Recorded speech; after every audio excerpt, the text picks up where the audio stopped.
Kembali lagi di Kick and Rush dan kali ini gue mau bahas tentang Chelsea ya, terkait formasi Chelsea untuk musim ini di bawah Tuchel. Jadi gue mulai dari formasinya dulu. Formasi yang biasa dipakai Tuchel biasanya 3-4-3, tapi sebenarnya dengan komposisi Chelsea ini fleksibel ya, bisa di atas lapangan itu bisa 4-3-3, bisa 4-2-3-1, bisa 3-4-2-1. Pokoknya fleksibel lah, dan dikarenakan Tuchel yang memang banyak punya strategi dan pemain itu fleksibel, banyak yang bisa bermain di segala posisi gitu di pemainnya itu. Pulisic sendiri bisa jadi playmaker dan pemain sayap. Misalnya Ziyech bisa jadi attacking midfield dan sayap. Pokoknya pemain Chelsea ini memang multi talenta lah, banyak yang multi talenta, sehingga Tuchel juga nggak repot-repot memasang strategi yang kompleks juga. Ternyata banyak pemain yang bisa. Tapi Tuchel memang biasanya memakai 3 back ya, dengan 3-4-3. Menurut gue ini formasi terbaiknya dan dengan pemain-pemain yang terbaik. Dari kiper itu menurut gue ya jelas ya, Edouard Mendy dengan postur yang lebih baik dari Kepa, lebih tinggi dan refleksnya lumayan lah. Tapi yang belum gue lihat itu mungkin distribusi bola ya. Ya ada lah 1-2 kali, tapi dia ini belum terlalu ngambil resiko kayak kiper-kiper kelas dunia kayak Neuer atau siapa Alisson gitu. Alisson dan Neuer dia belum selevel itu, tapi menjelang ke sana. Tapi menurut gue sih nggak bakal ke level Alisson dan Neuer ya, karena umurnya juga udah 29. Tapi ini kiper bagus gitu, Edouard Mendy. Dua tiga back di depan menurut gue adalah Rudiger, siapa, Thiago Silva sama Aspi ya. Tapi sebenarnya gue lebih rekomen Aspi di back kanan dan Christensen main gitu. Jadi Rudiger, Thiago Silva sama Christensen. Jadi 3 back ini yang mengawal kiper gitu.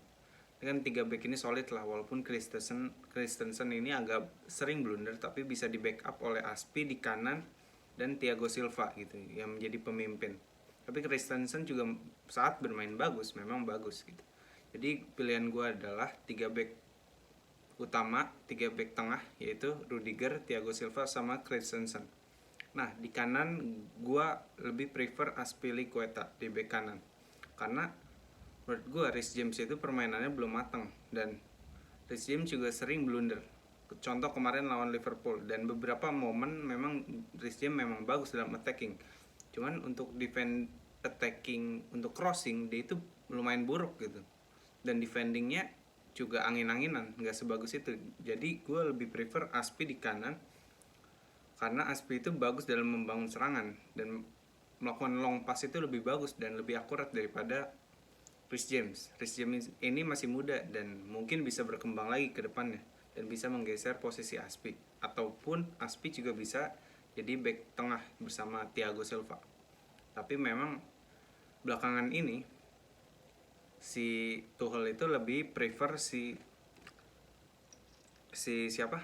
Si Aspi di back kanan instead of si Reece James. Kenapa? Karena ya lebih prefer Reece James itu karena mungkin lebih bergairah dan lebih cepet gitu baliknya, karena Aspi udah tua. Jadi mungkin untuk counter dia lumayan lemah, karena kemarin lawan Liverpool itu kan Liverpool bahaya di counter dengan 3 pemain depan, makanya dipasang Reece James yang lumayan bisa nguber lah Salah atau si Mane.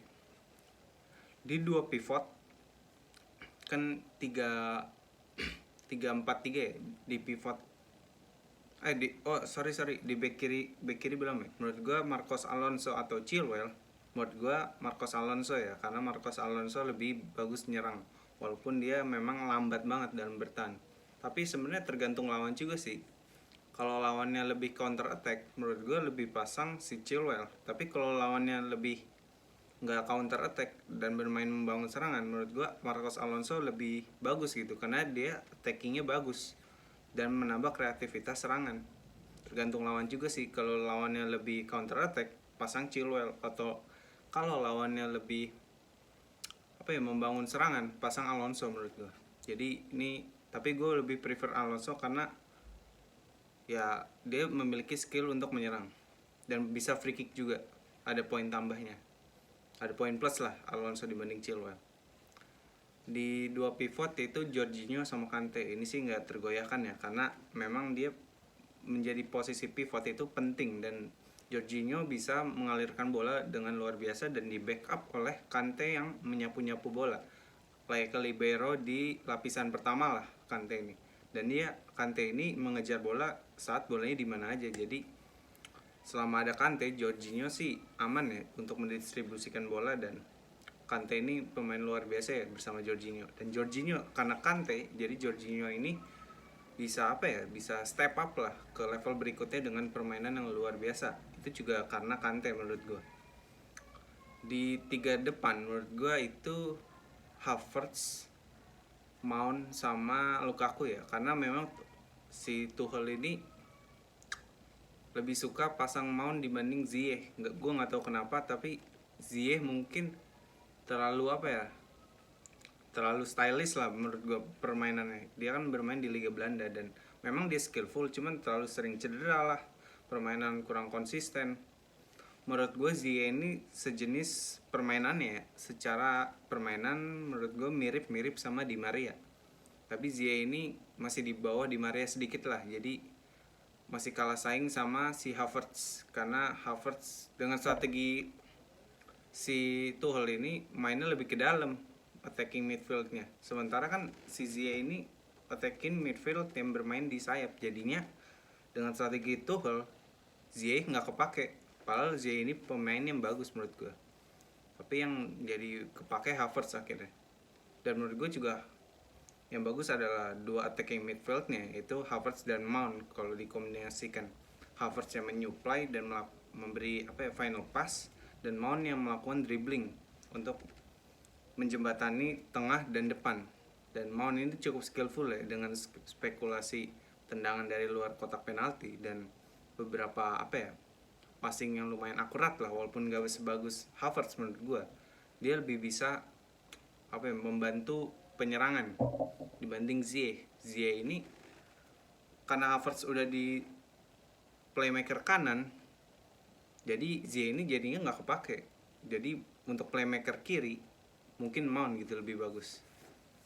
Nah di ujung tombak menurut gue Lukaku ya, karena Werner itu udah drop, dan Werner mungkin bisa untuk lari-lari lah setelah menang atau unggul, untuk bikin capek lawan, untuk ngejar dia ya, untuk mancing lawan untuk bermain di sayap.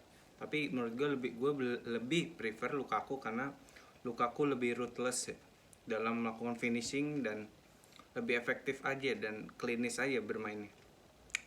Ya walaupun dia angin-anginan juga kalau lawan tim yang rada low block gitu. Jadi sekian menurut gue. Jadi tiga belakang itu Rudiger, Thiago Silva sama Christensen. Back sayapnya menurut gue Azpilicueta, back kirinya si Alonso, dua pivotnya itu Jorginho, Kante, dan dua attacking midfieldnya itu Mount sama Havertz, dan ujung tombaknya Lukaku. Jadi sekian menurut gue. Tetap saksikan Kick and Rush.